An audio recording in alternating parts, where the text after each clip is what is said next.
And then record everybody this way.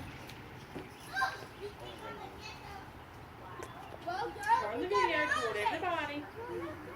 Nice and slow, and then zoom in on me. You ain't got to move the camera. There you go. Now keep it right there. I want you to think back to the day that your child was born. Everyone was happy and excited. There's a new bundle of joy to love, hold, nurture, and spoil. Nothing could ruin this day. There's hardly any day that can compare. Now let's fast forward a few years. You've lived the past 2 to 3 years to the fullest, watching your baby explore, learn, grow, and develop. You've watched your baby develop their own personality, their own smile, their own laugh. As you watch this baby grow and develop, though, you've noticed a few things, like it delayed speech or using its hands to walk its way to sand. It's always tired. There's a few developmental problems where it's delayed. You aren't really worried, but you decide just in case to take your baby to the doctor. And your worst fears are confirmed. Your child has been diagnosed with muscular dystrophy. Now let's explore what it is, how it's passed down, how it's diagnosed, and the treatment of it. So what exactly is muscular dystrophy?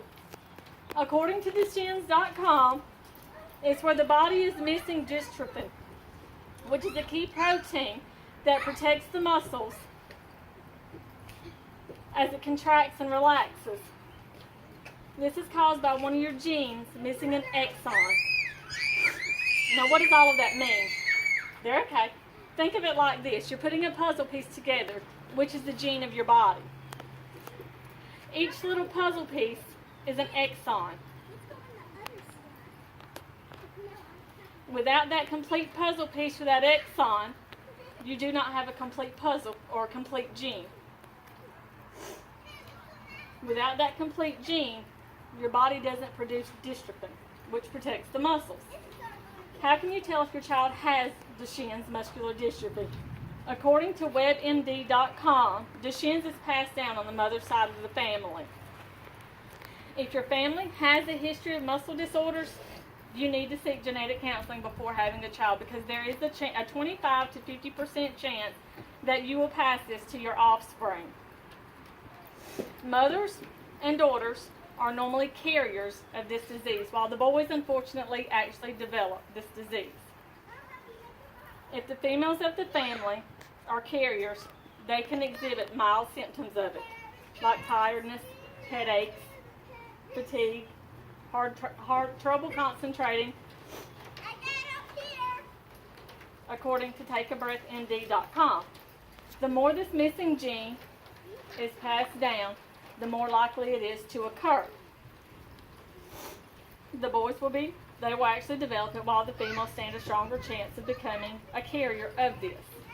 Now that you know what it is and how it's passed down, let's take a look at how they test for it. Muscular dystrophy can be tested in several different ways. According to MayoClinic.org, there are several different tests that can be done.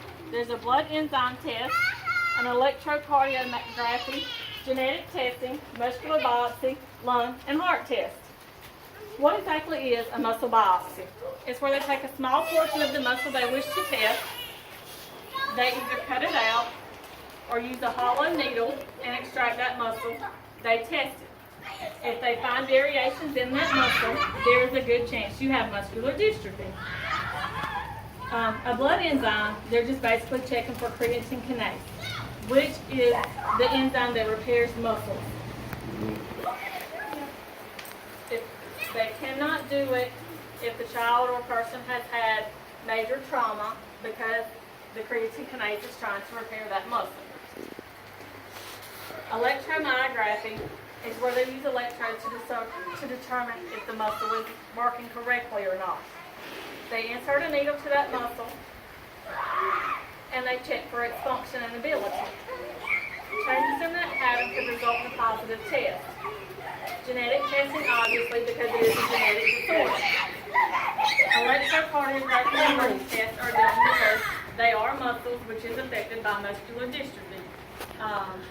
They stick stickers to you and test your heart rhythm patterns, things like that. Obviously, a difference in the pattern of your heart could result in muscular dystrophy because it affects muscles. Now that you know what it is and how it's diagnosed, let's explore how to treat it. Unfortunately for your child and for your family and yourself, there is no treatment until death calls them home. However, there are a few ways to slow the progression of it. Just like any medicine that you take for high blood pressure, anxiety, whatever the case may be, there are unfortunately side effects of it. Some medicines, like Exon Diet 51, is still being tested by the FDA. It does work, but they're not exactly sure how it works. They don't know exactly how effective it is, but it does seem to slow the progression some. Corticosteroids will help ease the muscles. It helps them gain some strength and does slow the progression. Unfortunately, yet again, there are side effects. Being corticosteroid is a steroid, it causes weight gain. Due to the weight gain, it causes weakened bones. Once the disease has progressed so far, it starts affecting the muscles of the legs. Therefore, you have to use mobility aids like braces, canes, walkers, wheelchairs to help ease the day-to-day movement. Once it progresses even farther, you have to they have to put you on medicines like beta blockers or ACE inhibitors. According to medicinenet.com, beta blockers are used to treat abnormal heart rhythms, which cause due to a weakened heart. ACE inhibitors are used to treat congestive heart failure, which is caused by the muscular dystrophy. You can do range of motion exercises because they keep the muscles in motion. It will also help slow the progression of the disease because more things that stay in motion continue to stay in motion. Once you lose that muscle, you never get it back. As it progresses, you may end up on a sleep apnea machine because it forces air in and out of your lungs. Depending on each stage of how fast it progresses, depends on what machine or medicine you end up on. No matter how many medicines are used, nothing this far can cure this horrible disease. Researching and understanding it, how it's diagnosed, or how to treat it does help. This will give you the knowledge of what to expect if your child or loved one has been diagnosed with this disease. Above all, love your children, cherish them, and let them know how extremely special and important and loved they are, for one day God will need them back. Well done.